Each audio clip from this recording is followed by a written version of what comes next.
What's a story from history that made you go, what the frick? Agnes MacDonald, wife of the first Canadian Prime Minister, traveled with her husband out west after the completion of the Transcontinental Railroad. She was really excited to see the country, but to her dismay she couldn't see much from inside the train because the steam from the engine blocked the view. Her solution? They tied a chair to the cow catcher on the front of the train and then tied her to the chair. She rode to British Columbia tied to the front of the train like a ship's figurehead. Good job the cow catcher wasn't needed to, catch any cows on that journey. There was a samurai who was actually worried about how obsolete their system had become, and now that samurais were no longer needed in Japan, he decided to go to Korea and insult them so much that they would kill him, and thus the rest samurais would avenge him by going to war with Korea and proving their worth. That sounds like a seriously cool movie plot. Some director actually has to make this. Xerxes I. He ordered to build a bridge across the Hellespont, and when it was nearly completed, a storm had destroyed the bridge. He got so pissed off that he ordered the soldiers to whip the sea 300 times for not complying with his plans. Apparently in ancient Egypt the pharaoh would rub one out into the Nile in a ritual to make sure the fields would be fertile. The military government of Myanmar built an entirely new capital in the middle of the jungle from scratch simply because their astrologer told them to. Crassus, a Roman politician, is said to be one of the richest people in history. He had a number of endeavors, but one was real estate. He didn't buy property in the conventional sense. He formed a fire department to serve the city. When a fire broke out, he rushed there and asked if he could buy the property for its value. The owner usually would agree, because while they would lose their home, the fire department would put out the fire and they would keep their possessions. If they didn't agree, he just stood there and watched it burn. Once everything was destroyed, he would offer again, at a pittance of the original price. At one point he owned 1/3 of the real estate in the city of Rome, in about 70 BC, when Rome was immensely wealthy.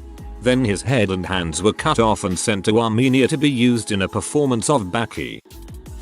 Emperor Nero married a boy named Sporus whom he had castrated and present as a woman in public. It wasn't the first man Nero had married, but it's the first he'd made present as a woman. Nero had Sporus appear in public as his wife wearing the regalia that was customary for Roman empresses. Among other forms of address, Sporus was termed lady, empress, and mistress. Apparently Sporus bore a strong resemblance to Nero's wife Poppaea, who had died in childbirth, or he'd kicked her to death while pregnant. It's not proven either way, and he even called Sporus by that name. Poor old Sporus had a pretty crap life after Nero's death and married another man, a Praetorian prefect who'd been a part of getting Nero killed. This man treated Sporus as a wife also and was killed when he thought he'd also try his hand at being emperor. But finally Sporus ended up with Otho, who was yet another emperor. Otho had been married to poor Poppaea before Nero forced their divorce, and Otho himself died violently after the Battle of Bedriacum.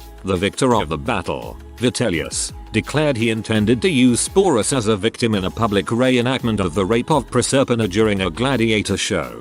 Sporus, no doubt sick of everyone's crap, committed suicide rather than face the public humiliation. My username is finally relevant, but it doesn't make me look good. At the 1904 Olympics in St. Louis, the marathon was a total mess. The first place finisher did most of the race in a car. The guy in second almost died from eating rat poison. And the fourth place finisher raced in dress pants and shoes, and took a nap by the side of the road for part of the race. The most WTF history fact I know. Messy as well as comic. The Olympics there coincided with their World's Fair, which had some new things debut that are still with us, like the first ice cream waffle cone, and also had a zoo full of exotic humans from afar and the famous Native American leader Geronimo.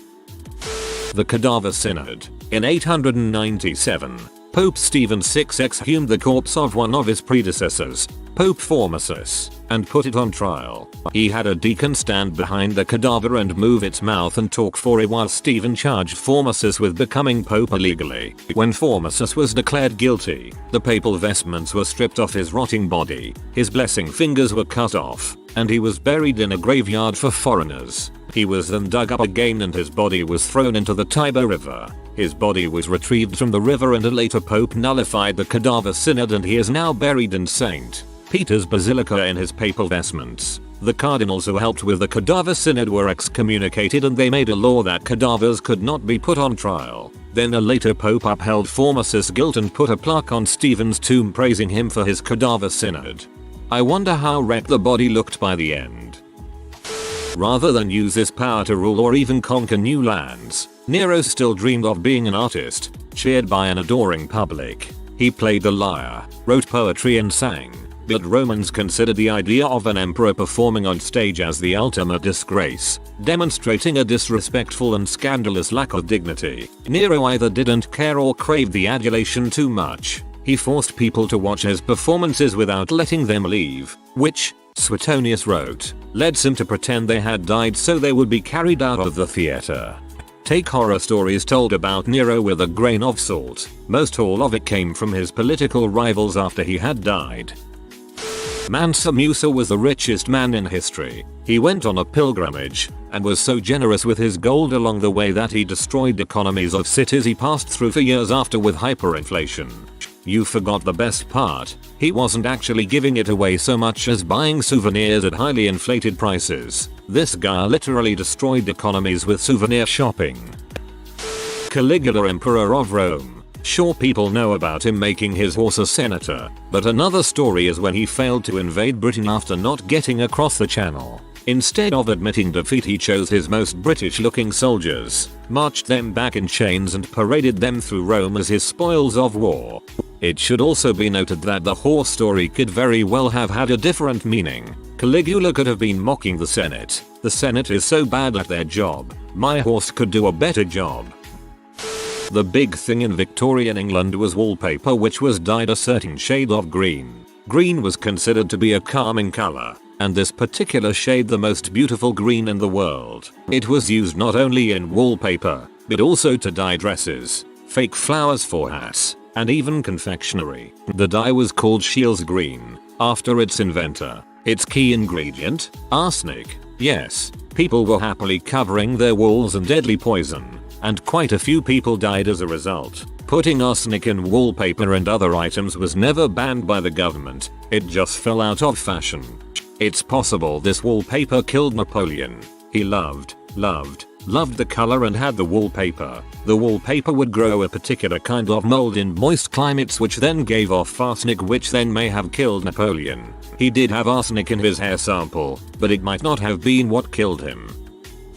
Dude named Jack Churchill and his exploits. Frickin' nutcase in France during World War II. Last man to successfully use a bow and sword in war. Would charge enemies playing the bagpipes. Absolute badass. One time took out multiple German guards with a bow by the light of their cigarettes.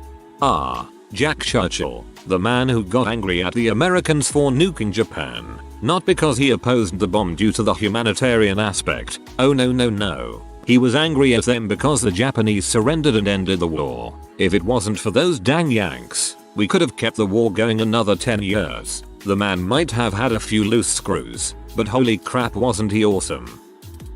This little excerpt from a story about a war between Maori tribes in New Zealand. When women and children attempted to flee the Pukerangira, they were mercilessly slaughtered and eaten. When the men emerged in a weakened state, many of them jumped over the cliff to avoid the Waikato warriors. The fugitives were tracked down and killed anyway. Te Waroero killed 150 prisoners with his favorite greenstone mirror, only stopping when his arm swelled up from overuse. A greenstone mirror is basically a club made of nephrite jade.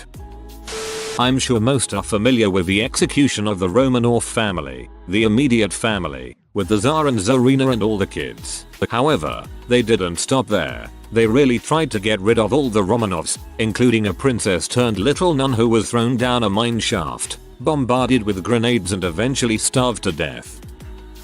In the 1500s, the Czech would travel all the way across the Alps to exhume papal Rome's bodies and then bring them back, dress them up in chic robes, then put on display in churches. The accompanying paintings are absolutely lurid and beautiful at the same time. The exhumed bodies are holy now. HMS Dreadnought was designed to be the most modern battleship of the time. they still decided to put a ram on it, as other ships in history would often ram each other, despite her guns being able to hit opponents at a much longer range than a ram would be useful at. She only sank one enemy vessel in World War I, a U-boat, which she rammed. It's the only time a battleship successfully destroyed an enemy submarine intentionally. Another little one, Admiral Hood was killed in a magazine explosion. Later, the HMS Hood was destroyed in a magazine explosion. Hayes still decided to put a ram on it. The emperor would be proud. When construction of the Great Pyramids began 4,500 years ago, there were still woolly mammoths living on Wrangel Island, off the coast of Siberia. Although most woolly mammoths died out by 10,000 years ago, a small group of 500 to 1,000 survived there until 1650 BC. I always like the one that says Cleopatra is closer to us, in time, than the pyramids were to her. How the assassination of Archduke Ferdinand, the cause of World War I and all the subsequent wars, was a result of bumbling assassins and a stupid stroke of luck. Long story short, after a failed attempt, one of the assassins, Princip, escapes to a restaurant to hide and eat in shame. Ferdinand was on his way to the hospital because his companions were injured in the explosive attempt. Ferdinand driver makes a turn down the wrong street and the car stalls right in front of Princip. Princip then fatally shoots Ferdinand. TLDR. A turn down the wrong street led to World War I. I mean, a lot of other things led to World War I as far as I know, but you are right. Japanese military sexual slavery victims from World War II. Women were kidnapped or tricked. Some thought they were to work in high salary factories. Women from Korea, China, Thailand, Philippines, even some from Netherlands, Australia and so on. Women were raped, were forced to have unwanted hysterectomy. Histomony was done in the case of pregnancy. Fetuses were killed. One testimony say that the soldiers killed a girl and boiled the head, afterward forcing the others to drink the stuff. Testimony by Young Ok Soon, 1920-1998, RIP. One of the victims. Testimony by Moon Ok-soo, 1924-1997, RIP, said that she had to face 30-70 men each day. Another example of the violence is what happened on 1933-08-27. A soldier asked the victims menacingly, "Who here can do 100 solidars?" and all but 15 of them raised hands. Because the soldier had a sword,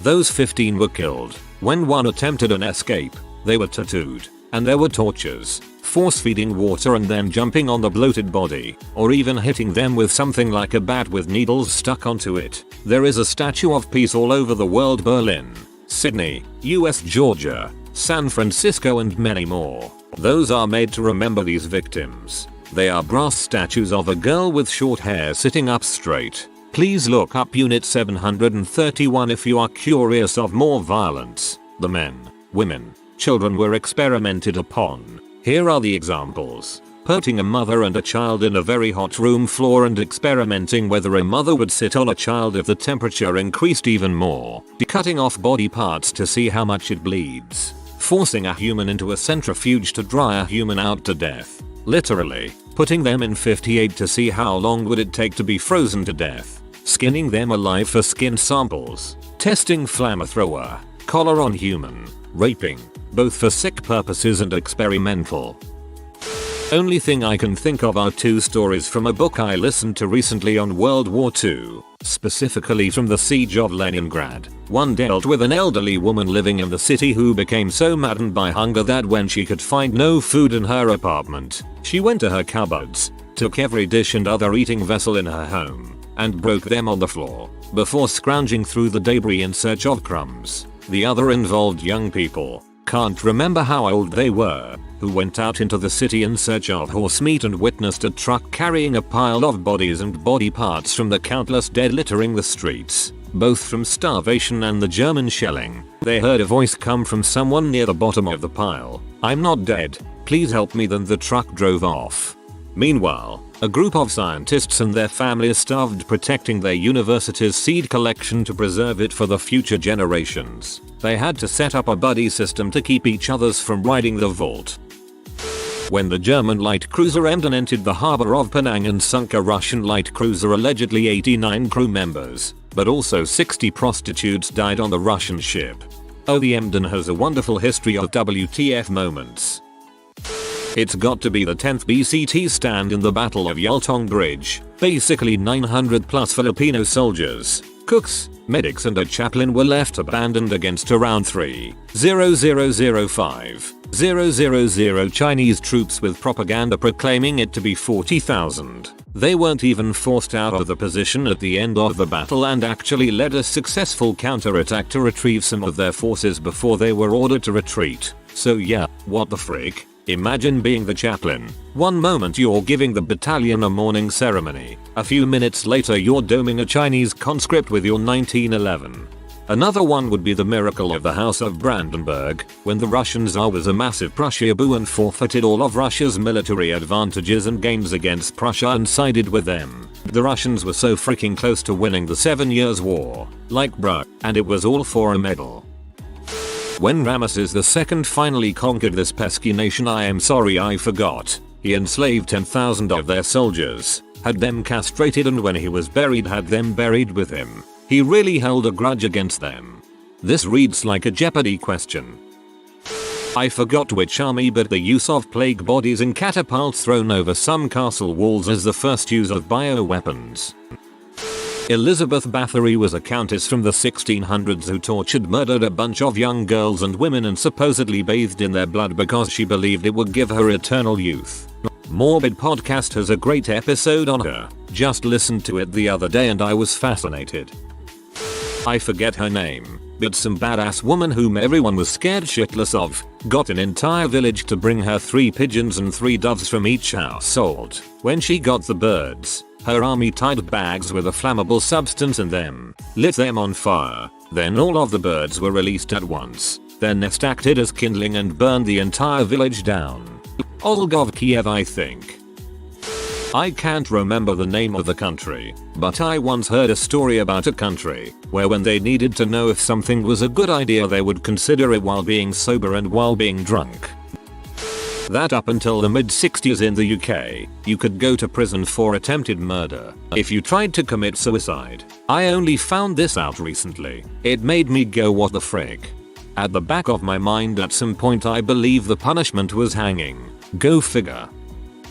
Gonna go with the US. Almost going into a full-on year with the UK over a pig. The pig war was, effectively, a territorial dispute on a small island at the then edge of the American Empire in the 1850s. What ultimately sparked off hostilities was a UK man shooting a pig of an American settler on the island and the 2 forts nearby, one UK and one American, pretty much losing their ass over each other for no reason. In the end cooler heads prevailed, thankfully. But yeah, we almost had another war in the 1850s, 1859 if I remember correctly, over a pig and the money the pig would have brought the farmer, but in the end the pig. The primary problem with the pig was that the lines of the edge of the American and UK border were kind of poorly written at the time. She basically had stated that the line was down a river and this island was in the middle of said river. The issue of course being then it didn't state which side of the island that the line followed, which side of the island was still the river. In the end I believe the Germans were called in for arbitration and they eventually agreed that the Americans were in the right. No one ever knows what happened to the pig. In fact, it actually took so long to fix that the British and Americans both occupied forts on the island for some time, and in fact the northern British camp is still symbolically has the English flag raised and lowered on it by American personnel. I'm not actually sure if they're soldiers or not, making it the only place on American soil that is not an embassy where the English flag is still raised and lowered on a daily basis. But yeah, that is how a pig can start a war. That pope that put his predecessor's 8-month-old corpse on trial, convicted him of impersonating clergy among other things, and had it thrown in the river. Wow, read about this. It was a heck of a case. The accused was dead by the end it. Leopold II of Belgium killed an estimated 10 million people in the Congo. Natives were forced to work rubber and in many instances his soldiers would cut off the hands of any workers who didn't reach their targets. In some instances they would go as far as cutting hands off children, including infants, as punishment. All this without allegedly ever setting foot in the Congo. my aunts which were sent to residential schools in Canada said the girls wouldn't pee before bed. They'd hold it for when the priests would sneak into the rooms to rape them. If you peed your bed, the priests would move on to another child. Go to love Jesus. The residential school system sucked. The people who set the system up were misguided, and no oversight was kept over the people in charge of the individual schools, so abuses of power were rampant. Wasn't just Catholic schools either. Just about every denomination in Canada participated, though the Catholic schools did outnumber the rest. During the Armenian genocide, a common killing tactic was to cram bundles of Armenians into caves and start a fire at the entrance. This works for the same reason that flamethrowers were used to clear pillboxes in World War II. The fire consumes oxygen, drawing from inside and outside the confined space, but the confined space has a limited supply of oxygen. If the fire burns long enough, the confined space is drained of oxygen. If you are in that confined space, you will die of carbon dioxide poisoning. The story of Fray Bentos. In World War I, a British tank crew got stuck in some mud where an artillery shell hit. The tank was completely stuck, and with the Germans and the British trying to destroy the tank, they held off for over 3 days before they had to crawl their trench with their Lewis guns. Andrew Jackson received a 2,000-pound chunk of cheese from Western Massachusetts that was displayed for a year at the White House. Then at Jackson's final party in the WH, people were allowed to carve off chunks to be consumed or carted away until a small chunk was saved for Jackson. This one is more personal. I have an ancestor, not sure exact relation, whose neighbor was beating my ancestor's kid. Ancestor proceeds to beat the heck out of the neighbor. In court, she was ordered to pay a $10 fine, which was a lot of money back then. Next time the neighbor beat on her kid, she marched down to the courthouse and slapped $10 on a counter. When asked what it was for, she said, "I'm going to go get my money's worth." Rape of Nanking. I won't go into detail, but a lot of the stuff they did was just shockingly sadistic and completely and utterly unnecessary to boot. This should be higher, much higher. The Japanese were ruthless. British intelligence. During World War II, stuffed dead rats with explosives and had agents drop them anywhere in Nazi-controlled buildings. This was under the belief that German soldiers or the janitorial staff would pick them up with a shovel and throw the carcasses into the building's furnace. This would then cause the furnace to blow up, and every time they saw a dead rat from that moment on, the Nazis would bring in a bomb squad. I heard that they actually did this once or twice and it worked, lol. Brigade Ross. Far-left terrorist group active in Italy in the 1970s-80s. Planned to kidnap centrist politician Aldo Moro. To kill his bodyguards, they hid guns in bags and dressed up as flight attendants waiting for their bus to the airport to avoid being sus while waiting for Moro's car to come to a junction. Their plan almost failed when an old lady stopped by asking them infos about some incoming flights. She left just minutes before the attack. Aldo Moro ended up getting kidnapped and killed. There was, I believe, a Viking. Don't know what his crime was, but he was executed by having his intestines tied to a tree and then having them slowly unravel as he was led around it. The Indonesian mass killings of 1965 to 1966. After a failed coup d'etat that the military successfully pinned on the Communist Party of Indonesia, there were months of unrest in which military, police, and civilians murdered over 500,000 Communist Party members, suspected communists, ethnic Chinese people, members of the feminist organization WWII, and Javanese Abangan Muslims. The CIA took an active role in the killing, providing lists of suspected communists for the military to kill and later supporting the dictator Suharto in his rise to power. The killings are still not discussed in Indonesian history textbooks because of Suharto's intensive suppression of information.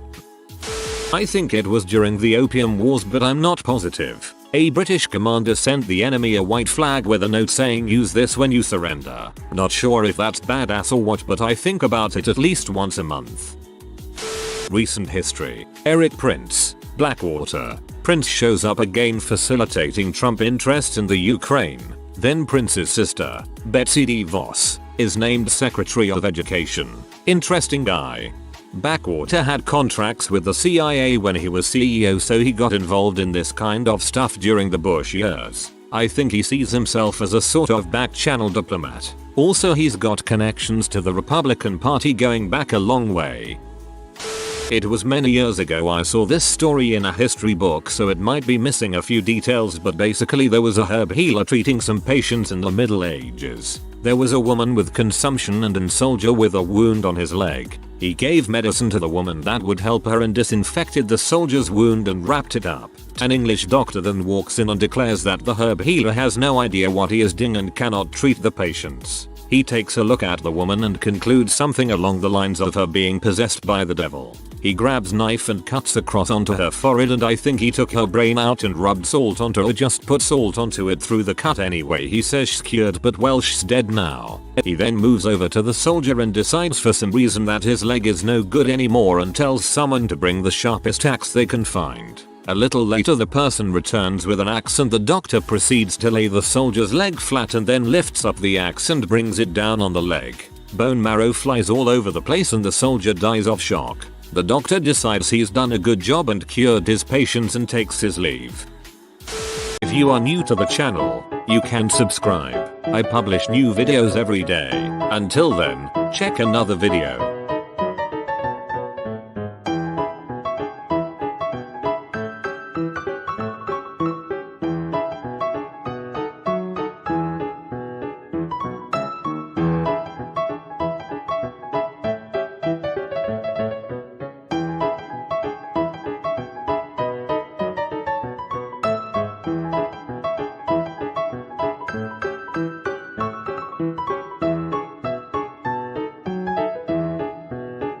Bye for now.